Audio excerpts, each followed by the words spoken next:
पुष्कर गोसावी. आज मी सांगणार आहे रक्तबीजची गोष्ट. एकदा काय झालं, एकदा एक रक्तबीज म्हणून राक्षस होता. तो एका पायाने एका दगडावर बसून ब्रह्मदेवाची प्रार्थना करत होता. ओम नमो ब्रह्मदेवाय नमः असं करत ब्रह्मदेव त्याच्याजवळ प्रकट झाले. तेवढ्यात ब्रह्मदेवाने त्याला म्हणलं,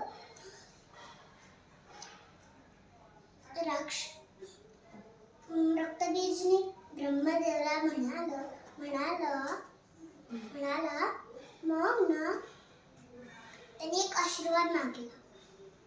तो म्हणला, ब्रह्मदेव मला एक आशीर्वाद असा आशीर्वाद द्या की एक थेंब माझ्या रक्ताचा खाली पडला तर एक दुसरा रक्तबीज तयार होते आणि माझी जखम परत चिकटू दे.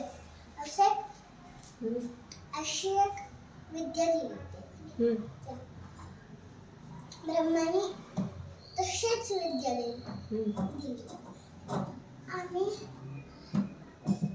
रक्तबीजला तसं वाटलं की खोटं असू दे का खरं असू दे, आपण बघायचंच कापून हात.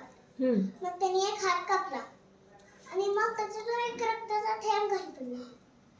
मग जखम आपोआप बरी झाली. तेवढ्यात खूप थेंब पडले होते. मग ना खूप राक्षस तयार झाले.